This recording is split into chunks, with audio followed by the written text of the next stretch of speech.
Vous vous réveillez un beau matin de printemps. Vous regardez par la fenêtre en sirotant votre café, et là, c'est le drame. Votre magnifique pelouse, que vous avez choyée pendant des mois, ressemble maintenant à un véritable champ de bataille rempli de petits volcans de terre. Votre premier réflexe est probablement de paniquer et de chercher comment anéantir la bête responsable de ce carnage. Mais attendez une seconde. Et si je vous disais que cet animal que vous considérez comme votre pire ennemi est en réalité l'employé le plus travailleur et le plus utile de tout votre jardin? Aujourd'hui, nous allons plonger sous la terre pour découvrir qui est vraiment le maître du potager. Nous allons parler des taupes et des musaraignes. Sont-elles une bénédiction déguisée ou un véritable fléau? Je vous promets qu'à la fin de cette vidéo, vous ne regarderez plus jamais ces petits monticules de terre de la même manière. Nous allons briser un mythe gigantesque qui circule depuis des générations chez les jardiniers. Alors dites-moi tout de suite dans les commentaires, considérez-vous les taupes comme des amis ou des ennemis mortels?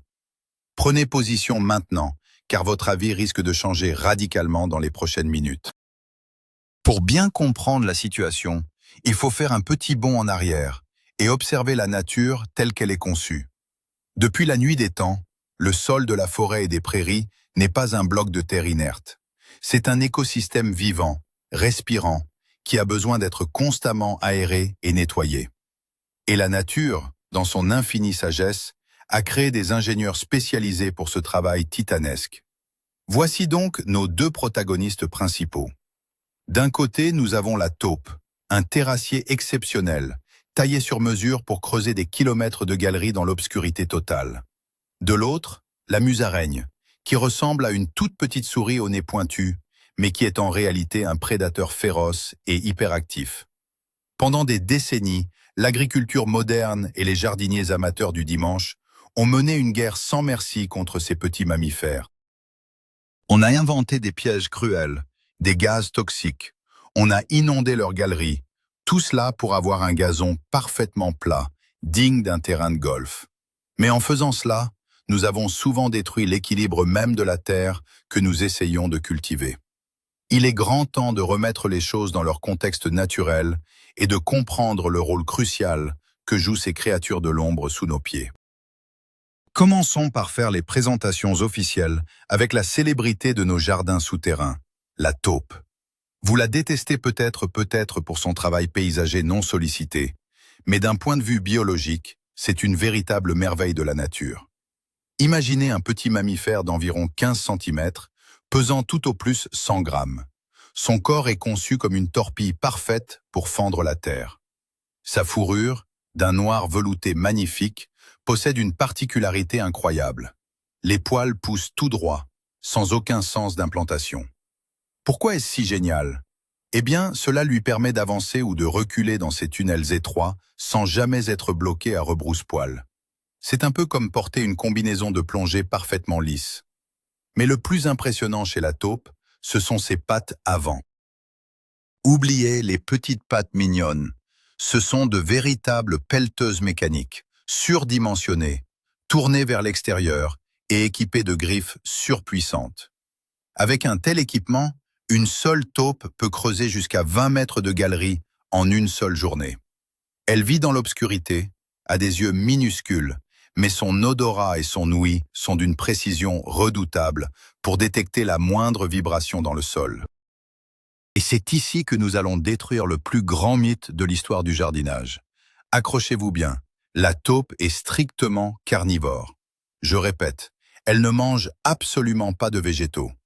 C'est une idée fausse incroyablement tenace qui pousse les jardiniers à accuser la taupe dès qu'une carotte est grignotée ou qu'une racine de rosier est coupée. En réalité, le régime alimentaire de la taupe est composé à 90% de vers de terre. Le reste de son menu se compose de larves d'insectes, de limaces, de mille-pattes et d'autres petits invertébrés dodus qui se cachent sous la surface. La taupe a un métabolisme si rapide qu'elle doit manger l'équivalent de son propre poids chaque jour pour survivre. Si elle arrête de manger pendant 12 heures, elle meurt tout simplement de faim. Ces galeries ne sont donc pas creusées pour le plaisir de détruire votre pelouse. Ce sont en fait des pièges géants. Elle patrouille dans son réseau souterrain, en attendant qu'un malheureux ver de terre ou qu'une grosse larve de hanneton tombe du plafond. Donc, si vous la voyez patrouiller près de vos légumes, ce n'est pas pour faire une salade, mais bien pour dévorer les parasites qui, eux, s'attaquent à vos précieuses plantations. Maintenant que nous avons lavé l'honneur de la taupe concernant le vol de légumes, parlons de ses immenses qualités. Avoir une taupe dans son jardin est en réalité le signe d'une terre extrêmement saine, riche et pleine de vie. Si votre terre était stérile et polluée, la taupe n'y mettrait jamais les pattes. Ses allées et venues incessantes agissent comme une véritable charrue naturelle. En creusant, elle aère le sol en profondeur, ce qui permet à l'oxygène de pénétrer jusqu'aux racines de vos arbres et de vos plantes. C'est un processus vital pour prévenir la pourriture des racines. De plus, son réseau de tunnels crée un système de drainage fantastique. Lors de fortes pluies, l'eau s'infiltre rapidement dans ces galeries au lieu de stagner à la surface et de noyer vos plantations.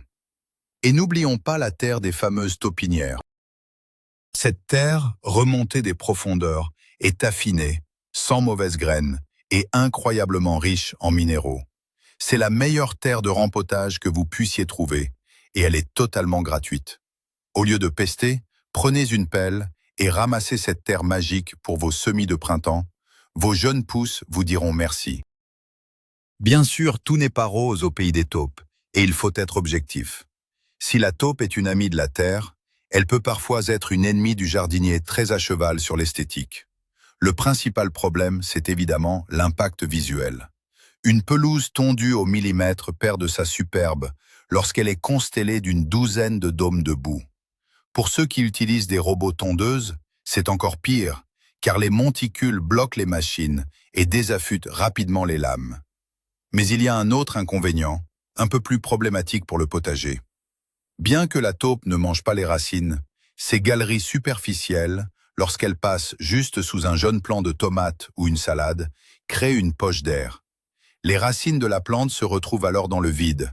Elles s'assèchent très vite et la plante peut mourir d'un manque d'eau ou de nutriments. C'est ce qu'on appelle l'effet de déchaussement. C'est un dégât collatéral de ces travaux de terrassement. Il ne s'agit pas d'une attaque délibérée, mais le résultat est le même, un légume qui dépérit. C'est souvent cette nuisance indirecte qui pousse les jardiniers à bout et déclenche les hostilités.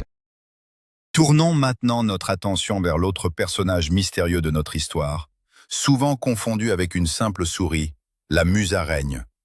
Ne vous fiez pas à sa petite taille, car c'est l'un des mammifères les plus féroces de notre faune locale. Une musaraigne mesure entre 5 et 10 cm et pèse seulement le poids de quelques pièces de monnaie, soit environ 10 à 15 grammes. Elle se distingue de la souris par son museau très allongé et pointu, qui ressemble à une petite trompe, et par ses yeux minuscules. Ses petites oreilles sont presque cachées dans son pelage ras. Contrairement à la souris qui se déplace en sautillant, la musaraigne court de manière frénétique au ras du sol, le nez fouinant constamment sous les feuilles mortes. Elle ne creuse généralement pas ses propres galeries. Elle préfère squatter les tunnels abandonnés par les souris, les campagnols ou même les taupes. Elle utilise aussi les fissures naturelles de la terre ou l'épaisseur de votre paillage pour se déplacer à l'abri des regards. C'est une créature nerveuse, perpétuellement en mouvement, vivant sa vie en accéléré avec un cœur qui bat à la vitesse incroyable de 1000 battements par minute. Si le régime de la taupe vous a surpris, celui de la musaraigne va vous épater. Tout comme notre amie la taupe, la musaraigne n'est absolument pas un rongeur. Elle fait partie de la famille des insectivores. Si vous regardez dans sa gueule, vous ne verrez pas les longues incisives typiques des rongeurs, mais une rangée de dents pointues, taillées pour broyer des carapaces. À cause de son métabolisme ultra rapide et de sa déperdition de chaleur constante, la musaraigne vit sous la menace permanente de la famine. Elle doit dévorer l'équivalent de son propre poids, voire le double, chaque jour. Que mange-t-elle avec un tel appétit? Absolument tous les cauchemars du jardinier. Son plat préféré, ce sont les limaces et les escargots, un véritable délice pour elle. Elle dévore aussi des quantités astronomiques de chenilles, de perce-oreilles, d'araignées, de vers gris et même de jeunes souriceaux, si elle en a l'occasion. C'est une machine à tuer les nuisibles, un tigre miniature qui patrouille dans vos massifs de fleurs et votre potager jour et nuit. Une seule musaraigne peut nettoyer une parcelle entière des ravageurs qui mangent vos feuilles de chou ou de salade. La présence de la musaraigne est donc une véritable bénédiction pour le jardinier écologique. C'est l'allié ultime dans ce qu'on appelle la lutte biologique. Plutôt que de dépenser une fortune en produits anti-limaces toxiques qui finissent par empoisonner les hérissons et les oiseaux de votre quartier, il vous suffit de laisser travailler quelques musaraignes. Elles font le travail gratuitement et avec une efficacité redoutable. De plus, comme elles courent continuellement dans les premières couches du sol et sous le paillage, elles contribuent, à leur petite échelle, à l'aération de la couche superficielle et à la décomposition de la matière organique. Leurs excréments, riches en nutriments, sont d'excellents fertilisants naturels pour vos plantes. En somme, la musaraigne agit comme un garde du corps assidu pour votre potager. Elle s'assure que les populations de parasites ne deviennent pas hors de contrôle. L'accueillir et la protéger dans son jardin, en lui laissant quelques tas de bois ou des feuilles mortes pour s'abriter, est l'un des meilleurs investissements que vous puissiez faire pour la santé globale de votre petit écosystème. Alors la musaraigne a-t-elle des défauts? Pour être tout à fait franc, ils sont extrêmement minimes comparés à ses bienfaits. Le principal problème de la musaraigne est d'être souvent victime de délits de sale gueule. Parce qu'elle ressemble vaguement à une souris, les gens la considèrent automatiquement comme un rongeur nuisible et tentent de l'éradiquer par ignorance. Le seul petit désagrément physique qu'elle pourrait causer, c'est lorsqu'elle décide d'établir son nid dans des endroits peu opportuns, comme dans votre tas de compost, sous une bâche en plastique ou parfois dans une remise de jardin. Comme elle squatte des trous existants, vous pourrez parfois voir des petits orifices de la taille d'une pièce de 2 € dans vos plates-bandes, mais cela ne cause aucun dégât structurel. De plus, contrairement aux souris, elles ne s'attaqueront pas à vos réserves de graines, de céréales ou de fruits dans le cellier. Parfois, elle peut dégager une très forte odeur musquée si elle se sent menacée, d'où son nom de musaraigne, mais cela ne pose problème qu'aux chats qui, la plupart du temps, refusent de la manger après l'avoir attrapée à cause de ce goût désagréable. Il est maintenant crucial d'apprendre à faire la différence sur le terrain, comme un véritable détective du jardin. Quand vous voyez un trou, qui en est le coupable? C'est la première étape avant de décider d'une éventuelle action. Si vous voyez un monticule de terre imposant, en forme de volcan, parfait et bien circulaire, c'est sans aucun doute la signature d'une taupe. Le trou de sortie de la taupe se trouve exactement sous le centre de ce monticule. Il est vertical. En revanche, si vous ne voyez pas de monticule, mais simplement un trou propre de la taille d'une balle de golf ou d'une grosse noix, plongeant de biais dans le sol, souvent près des racines d'un arbre, il y a de fortes chances que ce soit l'œuvre d'un campagnol. Le campagnol est le véritable méchant de cette histoire, le vrai rongeur végétarien qui dévore les racines de vos fruitiers et vos légumes par en dessous. Souvent, le campagnol est paresseux et emprunte les autoroutes creusées par la taupe. C'est pour cela que la taupe est accusée à tort. Vous attrapez la taupe, mais vos légumes continuent de disparaître. Pourquoi? Parce que le campagnol squatte toujours les galeries vides de l'ingénieur en chef que vous venez de chasser. Attardons-nous sur ce point critique, car c'est l'erreur la plus commune chez les jardiniers amateurs. Répétons-le encore une fois pour dissiper les doutes. Ni la taupe, ni la musaraigne ne mangent les plantes. Si vous tirez sur un pied de carotte et qu'il ne reste plus qu'un trognon rongé en forme de crayon taillé, c'est le travail exclusif du râteau-pied, aussi appelé campagnol terrestre. Ce redoutable rongeur profite des formidables infrastructures souterraines laissées par les taupes pour circuler en toute sécurité et se servir un buffet à volonté dans vos plantations. Beaucoup de jardiniers mettent des pièges à mâchoires dans les galeries et attrapent une taupe. Ils pensent avoir résolu le problème, mais le pillage continue. En éliminant la taupe, vous n'avez fait que libérer un appartement de luxe pour une famille entière de campagnols, qui peuvent maintenant proliférer sans être dérangés. Avant de déclarer la guerre à l'aveugle, observez attentivement. Y a-t-il des racines sectionnées? Des bulbes dévorés? Si oui, ciblez le campagnol avec des appâts spécifiques, mais laissez la pauvre taupe tranquille. Elle ne faisait que traverser le quartier en cherchant des vers. Alors quand faut-il vraiment intervenir contre les taupes et les musaraignes? La réponse dépend entièrement de votre seuil de tolérance et du type de jardin que vous souhaitez cultiver. Si vous rêvez d'un gazon anglais millimétré, sans le moindre défaut, alors oui, la cohabitation avec la taupe sera difficile, voire impossible. De même, si son réseau de galeries superficielles s'installe exactement sous votre ligne de semis de carottes et assèche systématiquement vos jeunes pousses, il faudra agir.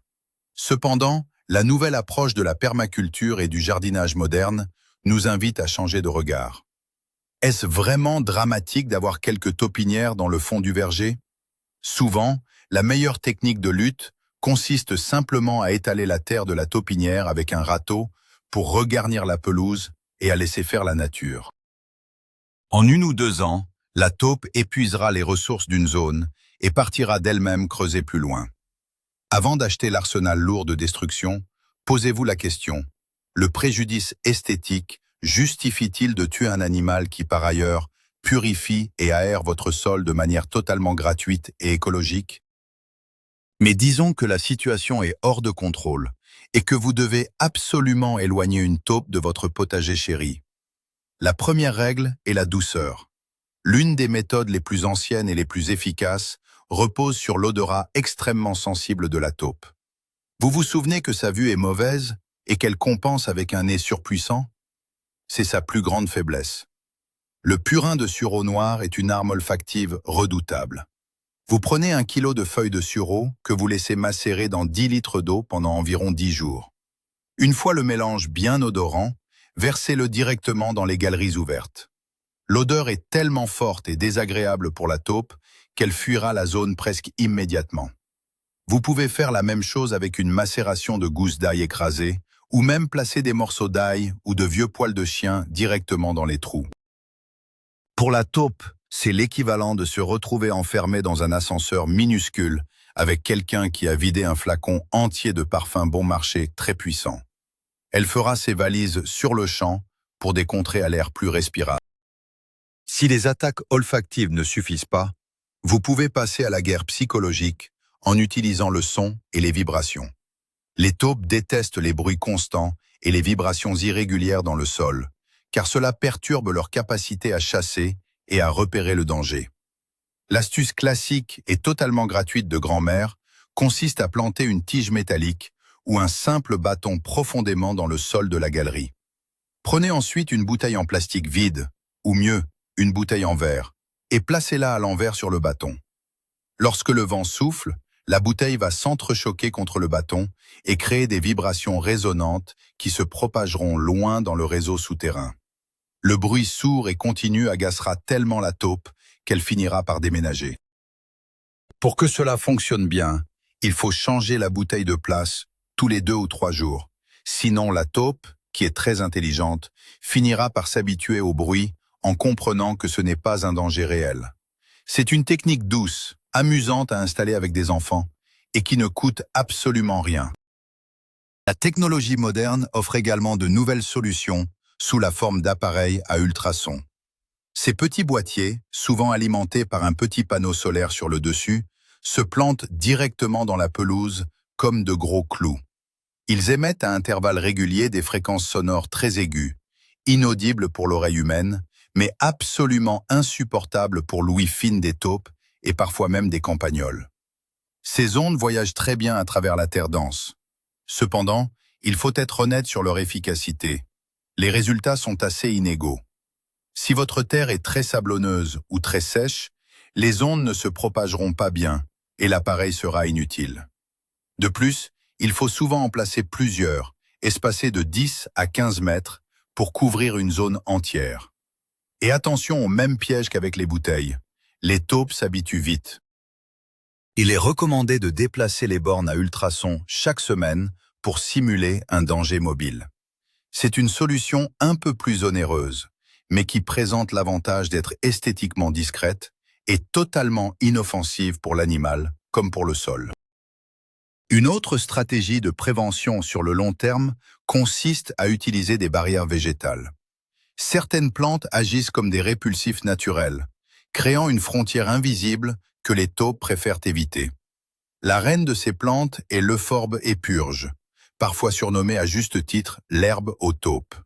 Ses racines sécrètent des substances toxiques et irritantes que la taupe repère de loin. Planter une haie d'Euphorbe autour de votre potager peut grandement limiter les intrusions. Il y a aussi la fritillaire impériale, une plante à bulbe magnifique qui produit de très belles fleurs au printemps, mais dont le bulbe dégage une odeur très forte, rappelant un peu celle du renard, un prédateur naturel de la taupe.